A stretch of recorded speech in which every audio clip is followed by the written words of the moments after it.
Greetings, folks. This is Mason Weaver, and welcome to Leave the Plantation. Today is July the 2nd, 2019, right before the 4th of July.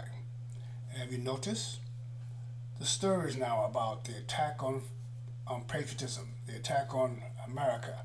You have Nike shoes and their Betsy Ross flag, and you have, what's that old, washed out quarterback, Pumpernickel, what's his name? He's an expert now. He's a spokesperson for what is racism now. He's telling Nike, he's calling Nike on the phone and saying, hey, you shouldn't do that because that's racist. And now we're a big controversy now. The country is talking about racism, whether the flag is racist and 13 colors was racist because they had slavery then. You notice that every holiday, every patriotic holiday or strong American principle holidays comes along with a series of attacks. And Christmas is a series of stories about what we can and cannot say. Merry Christmas, Happy Holidays. Easter comes up, then Christ wasn't born, Christ didn't die, Easter was fake. Every holiday, you notice that we don't have a criticism of Halloween. There's no criticism of the leftist holidays. Earth Day is never criticized. Gay Pride Month is never criticized. But every time we have a series of beliefs that we believe in and want to honor, there's always stories and news about some kind of attack on it. So 4th of July is coming up, and people are talking about racism. So today, I want to talk about racism. I want to talk about liberalism, the new racists. Actually, the old racists. They have never stopped being racist, and they continue to change their code, change their words, but never their deeds. They're always dividing us up by our differences, and they seem to think that we don't see them, but we do, and we're going to. So I want to talk about that for a change. I want to discuss what I think is a real serious racial problem. I'm trying to find a lower third. I'll take that off. I want to talk about our new organization, Leave the Plantation. Instead of debating and arguing and fussing, instead of trying to convince someone to go to freedom, leave the plantation and not worry about who doesn't like you, doesn't arguing people. We spend too much time arguing. LeaveThePlantation.org is built for you to bring people who want to get to freedom and a place so they can learn things. We're going to be adding a lot of other sources to the site, but also join us and give us your website and your email address so we can find you when Facebook cuts us off right before the election. And you know they're going to do it. You know that Facebook and all of them, Google, they're going to cut you off, folks. They were surprised at the 2016 election, and they're not going to do it again. They won't be surprised again. So, voting fraud is going to be rapid, and I hope Trump will start putting people in jail. But let's talk about this racism. The new racism. Interesting. This is a picture of me, 1971 and 1975. In 1971, August the 11th, a racist white person looked me in the eye and dropped 2,800 pounds on me. I was a high school dropout. I was black. I was poor.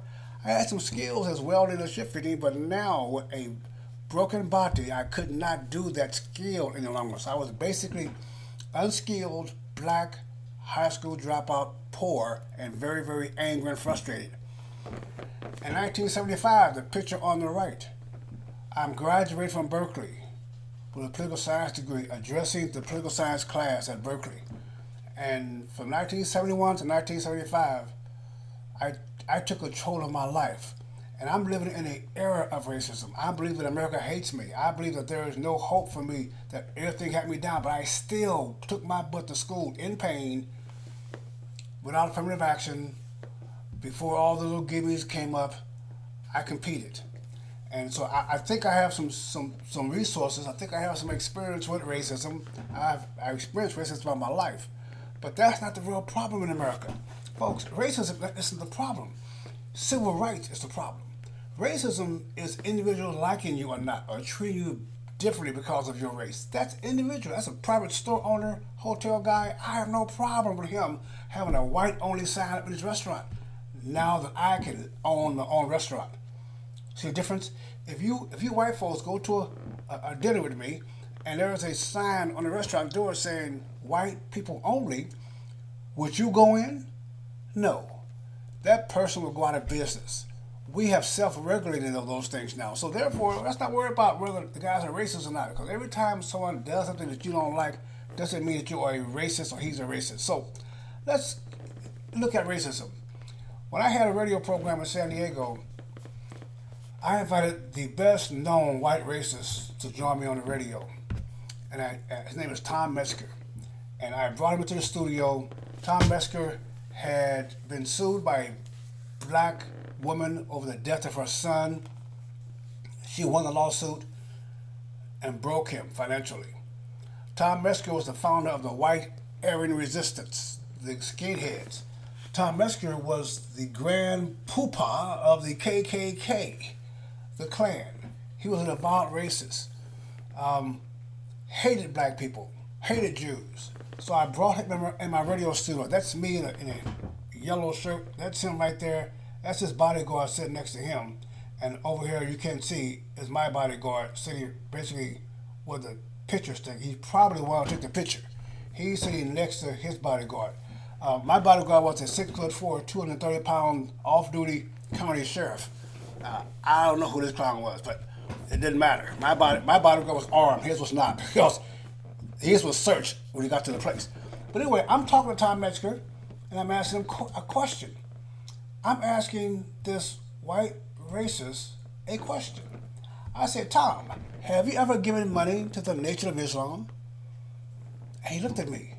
Why would I ask a Klan member if he has given money to the Nation of Islam, to Louis Farrakhan? Why would I even think of asking this guy the question? Tom Metzger knew that I did not ask the question I did not already have the answer to. So he admitted eventually that he had given money, financial aid, to the Nation of Islam and Louis Farrakhan. Why? Why would you, a black racist, who hates black people, give money to the Nation of Islam? Because, folks, they want the same thing. They want their own nation. They will come together with many people, any person who will deliver them their goal of a divided America and a separate nation for white people and a separate nation for black people. That's exactly what the Nation of Islam claims they want. So I've looked up Tom Metzger, and he has met with the Black Panther Party, the new Black Panther Party. He has done a whole lot of things to promote this racial division, including adding a lot of his friends. Here's a picture of the founder of the American Nazi Party. I think his name was Roosevelt. The guy in the black is the founder of the American Nazi Party. On his left, next to him, is a lieutenant, and next to him is a subordinate. And you can see the stance. The guy in the black is a defiant, standing there strong, arms folded across his chest. The one next to him, a little less folded, weaker. The one on his left is even weaker, hunched back, bent over. He's nervous, he's scared. Look behind them. What you're seeing is 10,000 black Muslims at their National Founders Day celebration in Chicago. I think it was 1961. They're sitting and listening to the people on the stage, including Malcolm X, including Elijah Muhammad, the founder of the Nation of Islam. These Nazis who hate Jews are sitting with the black Muslims who hate Jews. These Nazis who hate black people are sitting with 10,000 black Muslims at their Founders Day. And this guy in the black uniform stands up in front of them and speaks. And he says, I greet you today and I call you niggers, to their face. And they were applauded. Because he said, aren't you glad I'm calling it to you to your face instead of behind your back like the other white folks? And these clowns applauded these three white men who stood there. And why do they accept each other? Because, folks, they work together. Do not believe for a minute Do not believe for a minute these racial groups are not communicating and working together. Do not believe that Black Lives Matter do not work together with Antifa and those white citizen council people. Don't believe it, because they do.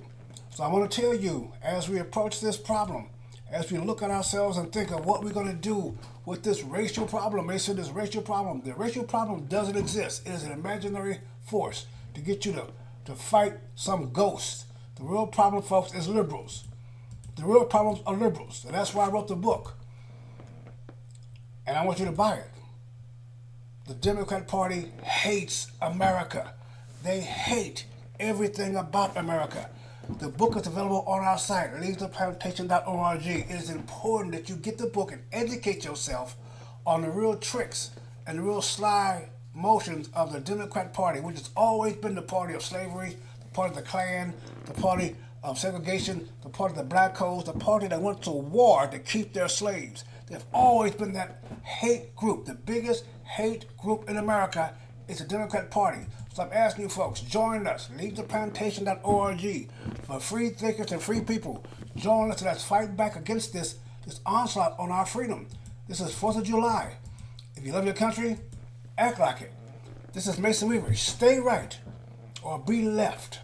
We're going to go to freedom whether they like it or not. God bless you.